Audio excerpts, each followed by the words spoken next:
അങ്ങനെ നമ്മൾ ഗൈസ് ഇവിടെ നിന്ന് മൂകാംബികയിൽ നിന്ന് നമ്മൾ പോവുകയാണ് ഗൈസ്. അടുത്ത് മുരുടേശ്വരം. രണ്ട് സൈഡായിട്ട് മൂകാംബിക.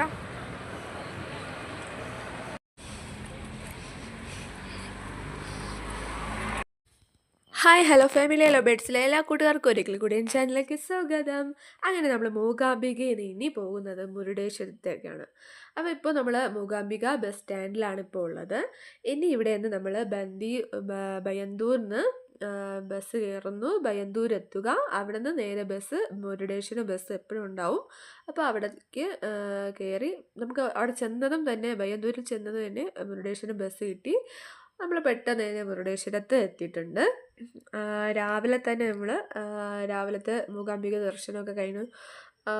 അവിടെ നിന്ന് ബ്രേക്ക്ഫാസ്റ്റൊക്കെ കഴിച്ചു. ഞങ്ങൾ അവിടെ നിന്ന് തന്നെ പെട്ടെന്ന് ഇറങ്ങി. 9 മണിയൊക്കെ ആയപ്പോൾ തന്നെ ഇറങ്ങിയിട്ടുണ്ടായിരുന്നു. അതുകൊണ്ട് പെട്ടെന്ന് കാര്യങ്ങൾ എല്ലാം നടന്നു. കാരണം ഉച്ചയ്ക്കല്ല, വൈകിട്ട് 4:30 ട്രെയിനുണ്ട്. അപ്പോൾ അതിന് മുന്നേ തന്നെ ഇവിടെയും ഒന്ന് കവർ ചെയ്ത് ഇട്ട് പോകണം. അപ്പോൾ എൻ്റെ കൂടെ വന്ന ചേട്ടനെ കാണാനില്ലായിരുന്നു ഇടയ്ക്ക്. അപ്പോൾ ഞാൻ കുറച്ച് നേരം അവിടെ നിന്നു. അവിടെ നമ്മൾ ഇറങ്ങിയിട്ട് എപ്പോഴും ബസ് ഉണ്ടാകും കേട്ടോ. ഞങ്ങൾ ബസ് ഇറങ്ങുന്നതിൻ്റെ അവിടെ തന്നെ മുരുടേശ്വരം അമ്പലത്തിലേക്ക് പോകാൻ 2 കിലോമീറ്റർ ഉണ്ട്. അപ്പം അത് അത്രയും ദൂരം നമ്മൾ നടക്കാൻ വെറുതെ നടന്ന് ബുദ്ധിമുട്ടേണ്ട ആവശ്യമില്ല. എപ്പോഴും ബസ്സുണ്ട്. ബസ്സിൽ കയറുക, ഇവിടെ വന്ന് ഇറങ്ങാം. അപ്പം ഞങ്ങൾ ഈ 2.5 കിലോമീറ്റർ ഞങ്ങൾ നടന്നിട്ടാണ് വന്നത്. അനുഷേട്ടൻ പറഞ്ഞു നടക്കാമെന്ന് പറഞ്ഞു.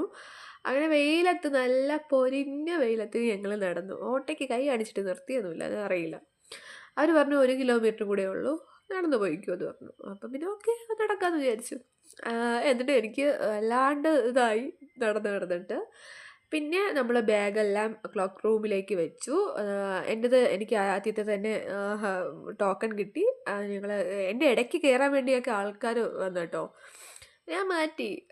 പോ ചേച്ചി എന്ന് പറഞ്ഞു. ഒന്നാമത് മനുഷ്യൻ നടന്ന് തളർന്നിട്ടാണ് വരുന്നത്. എന്നിട്ട് ഞങ്ങൾ ഇങ്ങനെ ക്ഷേത്രത്തിലേക്ക്, കണ്ടില്ലേ, ആ ഗോപുരത്തിൻ്റെ മുന്നിലേക്ക് വരുമ്പോൾ ഉണ്ടല്ലോ ഒരു പോസിറ്റീവ് വൈബ് നമുക്ക് ഉണ്ടാവും. അല്ല, നമ്മൾ ഇത്രയും ദൂരം നടന്ന് അവിടെ എത്തുമ്പോൾ ഒരു ഫീലാണല്ലോ. അവിടെ നിന്ന് ഒരു ഐസ്ക്രീമൊക്കെ കുടിച്ചു കേട്ടോ. എന്നിട്ട് ഞങ്ങൾ മുന്നോട്ട് പോകുന്നത്.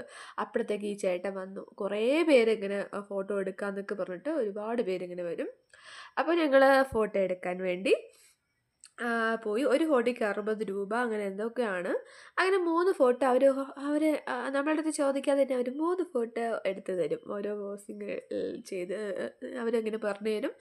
നമ്മൾ നിന്ന് കൊടുത്താൽ മതി. അങ്ങനെ ചെയ്തു തന്നു. 3 ഫോട്ടോ തൊഴുതിട്ട് ഇറങ്ങുമ്പോഴത്തേക്ക് ഫോട്ടോ ആവുമെന്ന് പറഞ്ഞു. അപ്പം ഇത് നമ്മൾ അമ്പലത്തിലേക്ക് കയറാൻ വേണ്ടിയുള്ള ക്യൂ ആണ് ഗൈസ്. ഒടുക്കത്തെ വെയിലാണ്, നല്ല ചൂടുമാണ്. അപ്പോൾ കടൽക്കാറ്റൊക്കെ ഉണ്ടെങ്കിലും നമ്മൾ ആ ഒരു ഇത് അറിയില്ല. നല്ല വെയിലത്താണ് എല്ലാവരും നിൽക്കുന്നത്. അവിടെ നിൽക്കുമ്പോൾ കാലൊക്കെ പൊള്ളിയിട്ടാൽ എന്നാലും വലിയ കുഴപ്പമില്ല കേട്ടോ.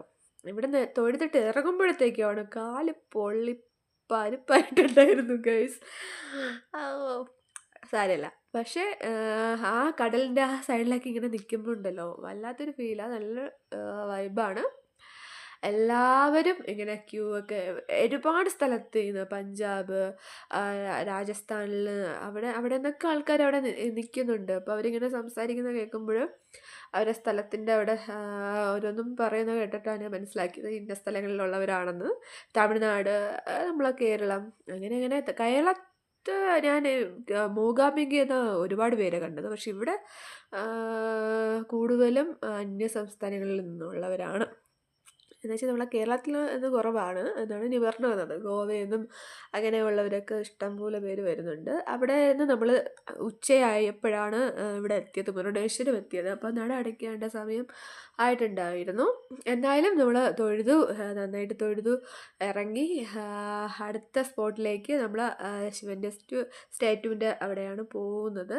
അവിടെ നിന്ന് ഇങ്ങനെ കുറച്ച് സ്റ്റെപ്പ് കയറി അവിടെയൊക്കെ ഫോട്ടോ എടുക്കാനുമുള്ള സ്പേസൊക്കെ അടിപൊളിയാണ്, കണ്ടില്ലേ. ഇവിടെയൊക്കെ കുറേ സ്ഥലം ഇങ്ങനെ കറങ്ങി നമ്മൾ മേലോട്ട് ചെല്ലണം. അവിടെയും നല്ല വ്യൂ ആണ്, നല്ല സ്പേസാണ്, നല്ല സ്ഥലമുണ്ട്. ഒരുപാട് ഗാർഡൻസ് ആയിട്ട് നല്ല നന്നായിട്ട് അവർ മെയിൻറ്റെയിൻ ചെയ്യുന്നുണ്ടത്. പെയിൻറ്റിങ് ചെയ്തുകൊണ്ടൊക്കെ നിൽക്കുകയാണിപ്പോൾ. അങ്ങനെ നമ്മൾ മൂകാംബിക, പക്ഷെ ഞങ്ങൾ പോയ ട്രെയിനില്ലേ, ആ ട്രെയിനിൽ നിന്ന് നേരെ നമുക്ക് മുരുടേശ്വരം ട്രെയിനിലാണ് പോയത്. നമുക്ക് നേരെ പോയിട്ട് മുരുടേശ്വരം ഇറങ്ങിയാൽ മതിയായിരുന്നു. പക്ഷേ നമ്മൾ ചെയ്തതെന്ന് വെച്ചാൽ ആദ്യം മൂകാംബിക ഇറങ്ങി, അല്ല ബയ്യന്തൂരിൽ ഇറങ്ങി മൂകാംബികയിൽ പോയിട്ടാണ് ഇവിടെ വന്നത്. ഫസ്റ്റ് നമുക്ക് ഇനി പോകുന്നവർക്ക് ഇനി ബയ്യന്തൂരിൽ ഇറങ്ങണ്ട, മുരുടേശ്വരത്ത് ഇറങ്ങിയിട്ട് ഇവിടെ തൊഴുത് ഇവിടുത്തെ ഇത് കഴിഞ്ഞിട്ട് നമുക്ക് നേരെ ബയ്യന്തൂരിൽ പോയാൽ മതി. അങ്ങനെ ചെയ്യുന്നതായിരിക്കും ഏറ്റവും നല്ല കാര്യമെന്നാണ് തോന്നുന്നത്. അപ്പോൾ നമ്മൾ ഇവിടെ വന്നതും കറക്റ്റ് ടൈമിംഗ് ആയിരുന്നു. നമുക്ക് അതിൻ്റെ ഗുഹ പോലെ ഒരു സംഭവമാണ്. അതിൻ്റെ അകത്തേക്ക് കയറാം. ക്യാമറ കൊണ്ട് കയറാൻ പറ്റില്ല. അവിടെ കയറി നമുക്ക് കാണാൻ പറ്റും. ശിവൻ്റെ ക്ഷേത്രമായിട്ടുള്ള ഒരുപാട് സംഭവങ്ങളുണ്ട്. അവിടെ കയറി തൊഴുതു. അപ്പോഴത്തേക്ക് അവിടെ നട അടച്ചു കേട്ടോ.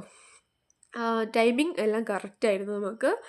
അങ്ങനെ അവിടെ നിന്ന് താഴെ ഇറങ്ങിയതും നല്ല വെയിൽ, കാലൊക്കെ പൊരിഞ്ഞിട്ട്, അപ്പം വീഡിയോ എടുക്കാൻ പറ്റില്ല, കാലൊക്കെ പൊരിഞ്ഞു പോയി എൻ്റെ. എന്നിട്ട് താഴത്തെ ഒരു ഹോട്ടലിലേക്ക് വന്നു. അവിടെ ഉള്ളൊരു വ്യൂ ആണ് കേട്ടോ, കടലിൻ്റെ ആസ്വദിച്ച് നമുക്ക് ഫുഡ് കഴിക്കാം. പക്ഷെ അവിടെ വെജിറ്റേറിയൻ ആയതുകൊണ്ട് നമ്മൾ അവിടെ നിന്ന് കഴിച്ചില്ല, അവിടെ നിന്ന് ഇറങ്ങി. അപ്പം എനിക്ക് അവിടെ നിന്ന് ഇറങ്ങിയിട്ട് നമ്മൾ ചപ്പലിട്ടിട്ടുള്ള സംഭവം പിന്നെ ഫോട്ടോ എടുക്കുന്നതെല്ലാം ഒരു സ്ഥലത്തായിരുന്നു ഫ്രണ്ടിൽ. അപ്പോൾ ഈ പൊരിഞ്ഞ വെയിലത്ത് തന്നെ അവിടെ നിന്ന് ചെരുപ്പൊന്നും ഇടാതെ അവിടെ നിന്ന് ഓടി, അവിടെ നിന്ന് മേടിച്ചു, ഫോട്ടോയൊക്കെ മേടിച്ചിട്ട് ഞങ്ങൾ നേരെ കടലിൻ്റെ അവിടെ വന്നു. അപ്പോഴാണ് ഗൈസ് ഞാൻ അറിഞ്ഞത് ഇങ്ങനെ ഒരു ഷോപ്പ് ഇവിടെ ഇങ്ങനെ ഉണ്ടെന്ന്. അപ്പോഴാണ് അറിഞ്ഞത്. കടലിൻ്റെ ആ സൈഡിലാണ് ഈ ഷോപ്പുകളെല്ലാം. നല്ല റേറ്റ് കുറവുമുണ്ട്, എന്നാൽ കൂടുതലുമുണ്ട്. പക്ഷേ നല്ല മൂകാംബികയിൽ നിന്ന് മേടിക്കുന്നതും കാട്ടിയും ഇവിടെ നിന്ന് മേടിക്കാം നമുക്ക്. നല്ല സാധനങ്ങൾ, ക്വാളിറ്റി സാധനങ്ങളെല്ലാം നല്ല ക്ലിപ്പൊക്കെ ആണെങ്കിലും നല്ലതായിട്ടോ, ഗേൾസ് ഓക്കെ. അങ്ങനെ ഞങ്ങൾ അവിടെ നിന്ന് നമ്മൾ ഫുഡൊക്കെ കഴിച്ചു. എടുക്കാൻ പറ്റില്ല, ഞാൻ അത്രയ്ക്ക് ടയേർഡായി. ഞാൻ ചോറ് കഴിച്ചില്ല, ഞാൻ കഴിച്ചിട്ടില്ല. ഞാൻ അവിടെ നിന്ന് ഒരു കരിക്ക് മേടിച്ച് കുടിച്ചായിരുന്നു. അപ്പോൾ എനിക്കത് മതിയായിരുന്നു, എനിക്ക് ചോറ് കഴിക്കാൻ തോന്നില്ല. അതിനുശേഷം ചോറ് കഴിച്ചു. അവിടെ നിന്ന് നമ്മൾ ചോറൊക്കെ കഴിച്ചു നേരെ ഓട്ടോ പിടിച്ചു, റെയിൽവേ സ്റ്റേഷനിൽ വന്നു. ആകെ അവിടെ നിന്ന് 1.5 കിലോമീറ്റർ എന്തോ ഉള്ളൂ. എന്നിട്ട് അവിടെ കുറേ നേരം വെയിറ്റ് ചെയ്തു. 4:30 എന്ന് പറഞ്ഞ ട്രെയിൻ വന്നത് 5:30 മണിയായി. അപ്പോൾ ട്രെയിന് ഭയങ്കര ഇതിലാണ് പോയത്. പിന്നെ ടിക്കറ്റ് നമുക്ക് ഞങ്ങൾ ബുക്ക് ചെയ്ത ടിക്കറ്റ് നമുക്ക് കിട്ടിയിട്ടില്ലായിരുന്നു, വെയിറ്റിംഗ് ലിസ്റ്റായിരുന്നു. AC ആണ് ബുക്ക് ചെയ്തത്, പക്ഷെ കിട്ടിയിട്ടില്ലായിരുന്നു. അങ്ങനെ നമ്മൾ ലോക്കൽ ടിക്കറ്റ് എടുത്തിട്ട് സീറ്റ് കിട്ടുമെന്നൊരു ഇതായിരുന്നു, എന്നാലും കിട്ടി. അങ്ങനെ കോലം കണ്ടില്ലേ ഗൈസ്, അതിൻ്റെ ഇടയ്ക്ക് ചെരുപ്പ് പൊട്ടി. അങ്ങനെ ചെരുപ്പ് നമ്മൾ കോഴിക്കോട് എത്തി കേട്ടോ ഗൈസ്. രാത്രി 12:30 ആയപ്പോൾ കോഴിക്കോട് എത്തി. എന്നിട്ട് ഞങ്ങൾ ചെരുപ്പ് മേടിച്ചു 12 മണിക്ക് തന്നെ മിഠായി തെരുവിൽ. അതുവഴി നമ്മൾ കാറ് കോഴിക്കോട് ഇട്ടിട്ടല്ലേ പോയത്, അപ്പം അതുകൊണ്ട് എളുപ്പമായി, ഈസി ആയിട്ട് കാര്യങ്ങൾ നടന്നു. ചെരുപ്പ് മേടിച്ചു. 12:30 ആയപ്പോഴും ഷോപ്പ് ഉള്ളത് കൊണ്ട് നമുക്ക് മേടിച്ചു. എന്നിട്ട് നേരെ അവിടെ നിന്ന് കുറച്ച് ഇങ്ങോട്ട് വന്ന് ഫുഡ് കഴിച്ചു. കാരണം നമ്മൾ മീനും ചിക്കനൊന്നും കഴിച്ചിട്ടില്ലായിരുന്നു. ഞാൻ അനുഷേട്ട് അവിടെ നിന്ന് തൊഴുതൊക്കെ ഇറങ്ങിയ ശേഷം മീനും ചോറും കഴിച്ചത്, ഞാൻ കഴിച്ചിട്ടില്ലായിരുന്നു. അങ്ങനെ ഞങ്ങൾ 1 മണിയൊക്കെ ആയപ്പോഴത്തേക്കും 1-1:30 ആയപ്പോഴത്തേക്കും കോഴിക്കോട് കഴിഞ്ഞ് വയനാട്ടിലേക്ക് ഇങ്ങ് എത്താറായപ്പോഴത്തേക്കും ഈ ചായക്കട പേരയ്ക്ക ചോട്ടിൽ ഹോട്ടലിൽ കയറിയിട്ട് നല്ല ചൂട്, ഞാൻ ദോശ കേട്ടോ മേടിച്ചത്, ദോശയും പിന്നെ അനുഷേട്ടൻ ബീഫും, ഞങ്ങൾ രണ്ടുപേരും ബീഫും ദോശയും പിന്നെ പൊറോട്ടയും മേടിച്ചു കഴിച്ചു ഗൈസ്. അങ്ങനെ ഞങ്ങൾ വീണ്ടും വയനാട്ടിലേക്ക് ചുരം കയറുകയാണ്. അവിടെ ഒരു 3-3:30 ഒക്കെ ആവും. 4 മണി നമ്മൾ സാവധാനം പോകുള്ളൂ. അപ്പോൾ അടുത്ത വീഡിയോയിൽ കാണുവരെ ബൈ ബൈ ഒക്കെ, സീ യു ബൈ.